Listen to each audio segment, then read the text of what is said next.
Hello everyone, this is Mumbo and welcome back to another episode on the Hermitcraft server. It's episode 113 and today I am very excited but also very tired because yesterday we picked up a puppy. His name is Kubo and already he's pooed on one of my rugs. And he's totally ruined it. But I will let that pass because he is absolutely adorable and actually incredibly well behaved. I'm super impressed by how fast he's picking up the things that I'm trying my best to teach him, how sensible and relaxed he's being. He's so friendly. He's so friendly. He's 10 weeks old. He's a little golden doodle. So a mix between a golden retriever and a poodle. It's actually a miniature poodle. So he's going to be about the size of like a small golden retriever. And he's just adorable. He's so adorable. I was planning on recording a video yesterday and I literally couldn't because I was playing with him the entire day. So hopefully that doesn't happen again because I actually need to do some Minecrafting. Oh, but actually there is one quick thing that I want to say before we start doing all of the Minecrafting, and that is the fact that we just hit 4 million subscribers on YouTube just a couple months after hitting 3 million subscribers, which is nuts, bonkers, completely crazy. I don't know what to say. So to everyone who has joined the channel over the past couple months, welcome. I hope that you enjoy the videos. I'm glad to see that you have arrived and I can't wait to continue creating content that hopefully you enjoy. Now that is enough rambling on about things that aren't related to the Hermitcraft episode. Let's start. Okay, I can't help myself. It's really windy today, so if you hear windy noises in the background, it's not me. There seems to be a draft flying straight through my house. It's so stormy. Please just start the episode. Villagers. In the previous episode of Hermitcraft, we constructed this little villager breeder right here, which is going to be feeding our villagers into a villager trading hall that is going to be underneath my base. We've already dug out a massive area there, so it's going to look very grand, and it has to look very grand because Iskall has challenged us to a villager trading hall build-off. You see, he's doing exactly the same thing. He's wanted to do it for ages as well. So we are going to try our best to build the best, and whoever builds the best has to give the other person 200 diamonds, which is that's a lot of diamonds. I might actually have to go out mining to get some. Hello, look at this. We are stacking up already. Now, I seem to remember in the challenge book that Iskall gave me that there's going to be points awarded for decoration, and this right now is not looking particularly decorated, so I thought I would start adding some structural elements. Originally, I was going to make it look like a UFO, but then I kind of changed my mind because I like the idea of this being a monument in of itself. Can you tell where I'm getting my inspiration from here a little bit? I mean, it is fairly obvious. I do have a neighbour that's rather good at building, and I really like the style. It seems a wandering villager has spawned on the moustache, and that llama is having a terrible day. Anyway, we are fresh out of concrete, so I thought it would be a good idea to try out our new concrete maker again. Hopefully my connection to the server is a tiny bit better, and we should be able to get some speedy bits. Can you tell I didn't know what to say at the end of that sentence? I mean, speedy bits, what does that even mean? But I am dedicated to getting them. I've just spent 2 hours redoing my whole setup, so now my computer isn't connected to the internet via wireless. It now has an Ethernet cable, so that my connection to the server is now stronger, so that this works at full speed. And it works at full speed. Look at this thing go.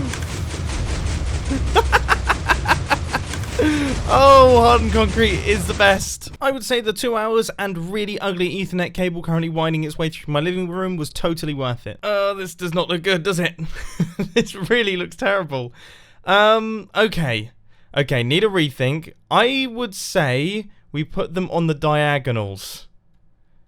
Yeah, I mean, we have diagonal edges there, so if we build those up and build them taller, maybe a little bit beefier, that could be it. I was going to build a fourth one, but to be honest, it's so ugly that I'm not. 25 minutes later, I really like this. That is such a massive... Can you imagine if I'd actually built that without trying this out? It looks about 1,000,000 times better, and I really like the way the light rolls off around the build. So you can see on the outside, we don't have any light sources. We just have carpets to stop the mobs from spawning on top of the little platforms. But then I have end rods running up the inside of this thing. So on, I guess, that edge there, the one that you can't see, there's end rods which are lighting it up, and you can see it goes from light to dark on the outside. Looks really, really cool. Look at me with all my technical building talk. That actually sounded like I knew what I was doing. I am so happy to have this thing, because I use so much hardened concrete, and this is about, I would say, 5 times faster than the old method. Bit of a progress update on the spires. I don't know what to call these things, so I think spires is the way to go. We have got half of them already done. Now it's time to work on the other half. I mean, this is quite repetitive, isn't it? And slow. Very, very slow. I don't know if it's just me, but it just does not seem to be going fast in the slightest. Anyway, after a good few hours of building and reconstructing, then starting again, and also getting things wrong, it turns out that actually I'm not very good at building in diagonals, and I kept placing these things in the wrong place. The final easy bit is now going in place, which is our little end rod pile going up the inside of this thing, and once we are at the top, that is everything. So we have got the outside structural elements of this thing all constructed, and if we spin around here, that is actually quite a cool addition to the base.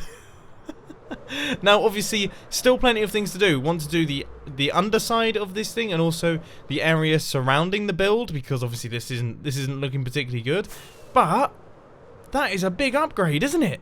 Now we actually have something of interest on the outside of the base. Well, apart from Evil Island, but obviously, you know, that's taken a turn for the worst. How is my base structure looking? That is pretty cool. Yeah, I'd say that actually looks quite good. I'm wondering though, that glass, I'm thinking quartz slabs on top of those blocks. I think that makes the most sense. And then that glass, what were you thinking there? Maybe white stained glass? And then quartz slabs on top of the glass as well? Just to give it a little bit more structure, because right now, I mean, it's very, very transparent. You can't really see that there's anything there. But with that being said, I've now surrounded the entire thing with the cyan terracotta, and I've also added in this little front section, which wraps around the beds and the villagers. You can't actually see them right now because they're unloaded due to my distance away. But it's seriously cool. This is like an upgrade to the base, which is not something that I was expecting. I really don't understand why I chose to use clear glass for this. The entirety of my base is constructed using white stained glass. Where is my base? I've got myself totally lost. Yeah, what was I thinking? Right, that is everything done, and this is looking $1,000,000. It is looking so much cooler than it was before, and in the time that I've been working on this thing, how many villagers do we have here? 27. So they're actually suffocating, which is a bit of a problem actually. We should probably do something about that. But this is looking magnificent, isn't it? Suits the style of the base whilst also being completely different from any of the other builds in here. I like it a lot. Now, we do have one other thing that we need to work on though. This the railway line that I've created here obviously was done relatively quickly. I just wanted to try and basically get it in place. But we definitely need to do some decoration there, so I'm thinking, I mean, maybe add, we could do something like this. This looks pretty good, but obviously that's too wide.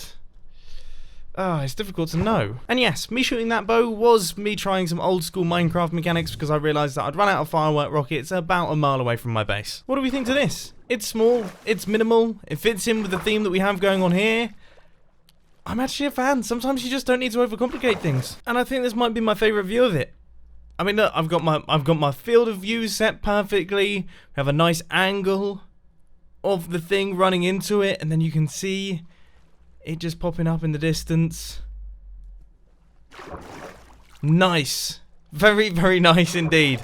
Okay, alright, I'm going to stop ogling at my likely very average build. I'm just impressed. It's been a few days since I've played Minecraft, you know. I've been dealing with the puppy and things, so to be able to actually construct something that I'm proud of is quite something for me. But, as you can see, we have a bit of a thing here, in that this minecart rail just runs across. Oh, that looks cool as well. We have this minecart rail that runs across like this, and then it just ends. It stops. Now, we need to make sure that this minecart rail makes its way into our gigantic area that's underneath the base. And I'm thinking we do that by literally having it plummet. I mean, that's got to be the best way to do it, surely. Villagers don't take fall damage in minecarts, do they? Surely they don't. Well, if they do, it's not exactly far for them to fall. They drop down here, and then they continue on like this. Now, if I reach the end here, which this is very, very dark, eventually... No way! I haven't seen one of those in years! I'm honestly quite proud that I've managed to create one of those... Oh no. What's happened here? Have I got a block that I literally can't take out? What is going on? It's actually been so long that I forgot the name of them. Ghost blocks. Oh, that used to be... Can you remember you used to clear out a large space with a haste 2 beacon? Something like this. And then it would end up looking like this. But instead of being glowstone, you'd have just loads of blocks floating around when you relogged into the game. It was a bit of a nightmare. I'm glad that they removed it. Anyway, this is the space that we've got, and this is the little transportation area. It's actually a little bit longer than I was expecting. So let's clear out all of the ugly blocks, get it all lit up, so that these villagers aren't going to get killed by zombies as they travel. And that, my friends, is the ticket. Looking good? Looking good. I have absolutely no idea what I'm going to do in this area here. I have got no clue. Seriously, none. So I think what I'm going to do, I'm actually going to check up on Iskall and see what he's been up to, because I want to see what my competition is doing. I mean, I'm kind of a bit nervous here. Iskall has got the strangest little nether hub type setup. There seems to be boats here, but when I rode the boat and then I went into this piston thing, I got myself stuck, and then I dropped out the bottom. I think it was some kind of junction thing. It actually seemed... Knowing Iskall is pretty smart, but then there's no instructions on how to use it, and people like me just break things. This tunnel must have taken him forever to build, though. I mean, it is huge, and it is made entirely out of wood. And what is that? Is that sandstone? Smooth sandstone? Smooth sandstone. I really struggle with that for some reason. Anyway, here we are. Let's pop out and see. So it looks like we have some villager action happening here. We've got a zombie. We've got this guy. We've got a couple zombies over there.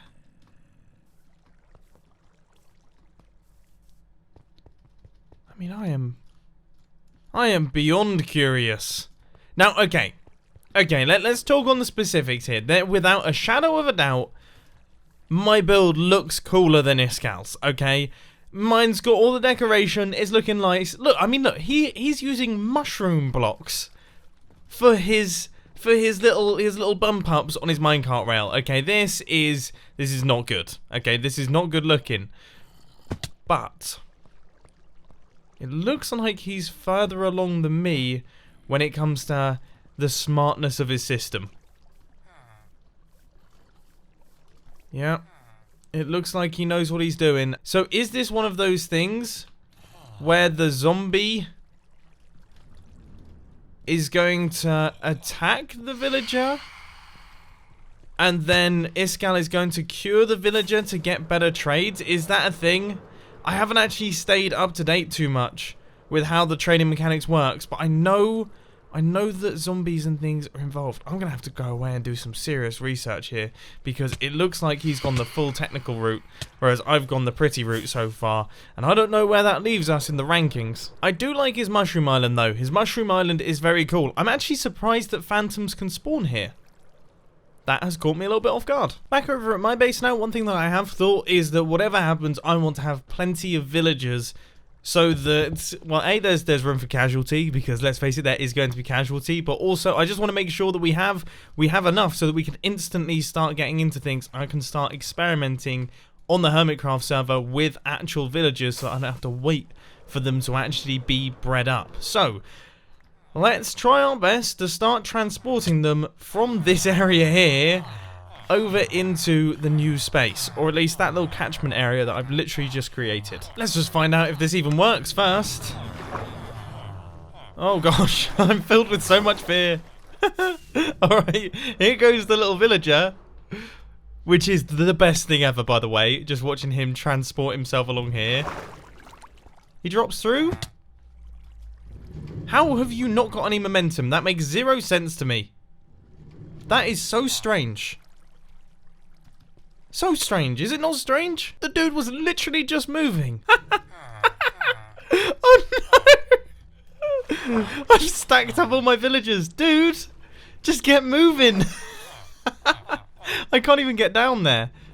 Oh, there we go. Okay. What is wrong with these things? Oh my word, and now they've all decided that they want to breed as well. Oh, surely they can't. They're not going to be able to because there's no workstations or beds. Surely that's how that works? No, yeah. After quite a bit of manual labour, we've got this many in the area. I think there's still more over at the breeder though. Alright, we've got another pile up. It is quite entertaining when they pile up, to be honest with you. Great. Okay, great. We have got quite the crew in this area here, and I have double checked. All of the light levels should be high enough. So nothing should spawn in here, because obviously that would be a bit of a nightmare situation.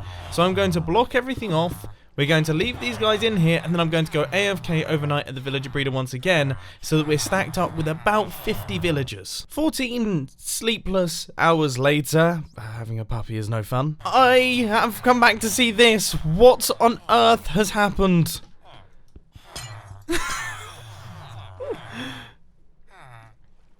How has that come about?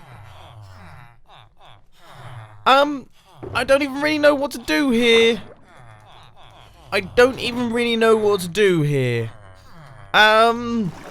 Okay, I wasn't really prepared for this. Okay, let's be smart about this. Boats. Oh gosh, I don't know if I needed that many boats. Oh, this is not good. Alright, it should be as simple as... Oh gosh, what's happened to that boat? Okay. Alright, okay, that's good. I don't know what happened to that first boat. I guess we'll never know on that one. So if I push this boat into this guy... Alright, okay. I guess we can get 2 villagers per boat, maybe?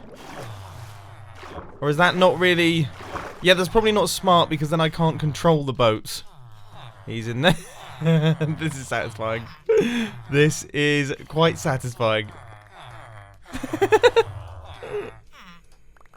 Oh, this is why, I mean, Minecraft is a game that it's beautifully kind of flawed. Do you see what I mean? Beautifully flawed. Fun in a slightly broken way. But seriously though, what do you think caused this?